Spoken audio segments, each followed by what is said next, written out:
Hi ಎಲ್ರಿಗೂ ನಮಸ್ಕಾರ. ನಾನು ನಿಮ್ಮ ರೂಪಾ ಕುಮಾರ್. ಈರುಳ್ಳಿ ಚಟ್ನಿ ಮಾಡೋದು ಹೇಗೆ ಅಂತ ನೋಡೋಣ ಬನ್ನಿ. ಅದಕ್ಕೆ ಬೇಕಾಗಿರೋಂಥ ಇಂಗ್ರೀಡಿಯೆಂಟ್ಸ್ನೆಲ್ಲ ನೋಟ್ ಮಾಡ್ಕೊಳ್ಳಿ. ತೆಳ್ಳಗೆ ಹೆಚ್ಚಿಟ್ಕೊಂಡಿರೋಂಥ ಈರುಳ್ಳಿ 3 ತಗೊಂಡಿದ್ದೀನಿ. 5-6 ಎಸ್ಲು ಬೆಳ್ಳುಳ್ಳಿ, ಅರ್ಧ ಇಂಚ್ ಶುಂಠಿ, 5-6 ಬ್ಯಾಡಗಿ ಮೆಣಸಿನ್ಕಾಯಿ, 5-6 ಖಾರದ ಮೆಣಸಿನ್ಕಾಯಿ. ನಿಮ್ಗೆ ಏನಾದರೂ ಖಾರ ಹೆಚ್ಚಾಗಿ ಬೇಕು ಅಂತ ಹೇಳಿದ್ರೆ ಮೆಣಸಿನ್ಕಾಯಿನ ಹೆಚ್ಚಿಸ್ಕೊಳ್ಬೋದು. ಸಾಸಿವೆ, ಜೀರಿಗೆ, ಹಿಂಗು, ಮೆಂತ್ಯೆ, ಕಡಲೆಬೇಳೆ, ಉದ್ದಿನಬೇಳೆ, ಬೆಲ್ಲ, ಅರಿಶಿನ, ಎಣ್ಣೆ, ರುಚಿಗೆ ತಕ್ಕಷ್ಟು ಉಪ್ಪು, ಹುಣಸೆ ಹಣ್ಣು, ಕರಿಬೇವಿನ ಸೊಪ್ಪು, ಕೊತ್ತಂಬರಿ ಇಷ್ಟನ್ನು ನಾವು ಬಳಸ್ಕೊಂಡು ಒಂದು ರುಚಿಕರವಾದಂತಹ ಈರುಳ್ಳಿ ಚಟ್ನಿನ ಮಾಡೋಣ. ಈರುಳ್ಳಿನ ಫ್ರೈ ಮಾಡ್ಕೊಳ್ಳೋದಕ್ಕೆ ಎಣ್ಣೆನ ಹಾಕೋತಾ ಇದ್ದೀನಿ.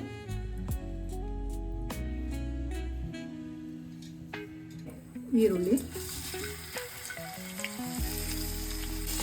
ಬೆಳ್ಳುಳ್ಳಿ 1-4 ಎಸ್ಲು, ಅರ್ಧ ಇಂಚ್ ಶುಂಠಿ, ಕರಿಬೇವು ಸ್ವಲ್ಪ,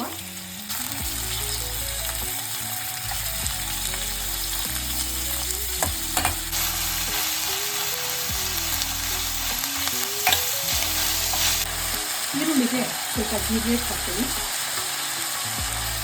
ಬ್ಯಾಡಗಿ ಮೆಣಸಿನ್ಕಾಯಿ, ಖಾರದ ಮೆಣಸಿನ್ಕಾಯಿ ಹಾಕೊಂಡು ಸ್ವಲ್ಪ ಫ್ರೈ ಮಾಡ್ತೀವಿ.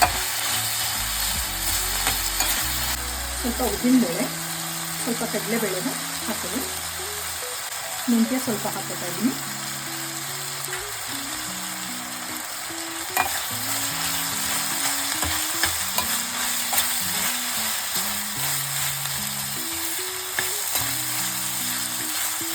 ಹುಣಸೆ ಹಣ್ಣು ಹಾಕೋತಾ ಇದ್ದೀನಿ. ಇದನ್ನ ರುಬ್ಕೋಬೇಕು. ಸ್ವಲ್ಪ ತಣ್ಣಗಾಗೋದಕ್ಕೆ ಬಿಡೋಣ.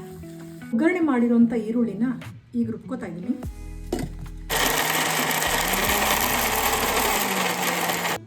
ಸ್ವಲ್ಪ ನೀರು ಹಾಕೊಳ್ಳೋಣ.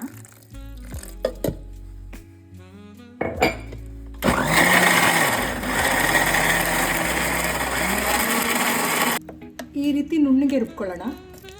ಈಗ ರುಬ್ಬಿರುವಂಥ ಮಿಶ್ರಣಕ್ಕೆ ಒಗ್ಗರಣೆ ಹಾಕೋಣ. ಒಗ್ಗರಣೆಗೆ ನಾನು 2 ಸ್ಪೂನ್ ಎಣ್ಣೆ ತಗೊಳ್ತಾ ಇದ್ದೀನಿ. ಸಾಸಿವೆ, ಜೀರಿಗೆ, ಕರಿಬೇವು, ಸ್ವಲ್ಪ ಹಿಂಗು, ಕಡಲೆಬೇಳೆ ಸ್ವಲ್ಪ, ಉದ್ದಿನಬೇಳೆ ಸ್ವಲ್ಪ. ಇದನ್ನು ಸ್ವಲ್ಪ ಫ್ರೈ ಮಾಡೋಣ. ನಾವು ರುಬ್ಬಿಟ್ಕೊಂಡಿರುವಂಥ ಮಿಶ್ರಣನ ಇದಕ್ಕೆ ಆ್ಯಡ್ ಮಾಡೋಣ.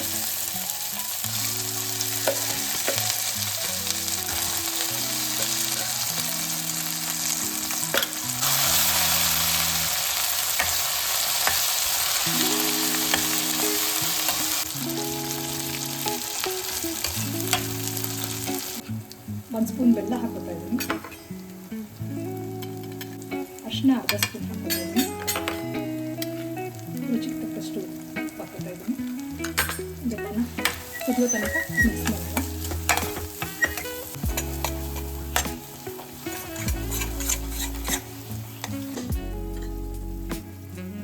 ಈರುಳ್ಳಿ ಚಟ್ನಿ ರೆಡಿಯಾಗಿದೆ. ಕೊತ್ತಂಬರಿ ಸೊಪ್ಪನ್ನ ಅದ್ರ ಮೇಲೆ ಉದುರಿಸೋಣ. ಬಿಸಿ ಬಿಸಿ ಆಗಿರುವಂಥ ಈರುಳ್ಳಿ ಚಟ್ನಿ ರೆಡಿಯಾಗಿದೆ. ಇದನ್ನು ನಾವು ದೋಸೆ ಜೊತೆಯಲ್ಲಿ, ಚಪಾತಿ ಜೊತೆಯಲ್ಲಿ, ಬಿಸಿ ಅನ್ನ ಜೊತೆಯಲ್ಲಿ ತಿನ್ಬೋದು. Thank you for watching. ಈ ವಿಡಿಯೋ ನಿಮ್ಗೆ ಇಷ್ಟ ಆಗಿದ್ರೆ ಸಪೋರ್ಟ್ ಮಾಡಿ, ನನ್ನ ಚಾನಲ್ನ ಸಬ್ಸ್ಕ್ರೈಬ್ ಮಾಡಿ. Thank you.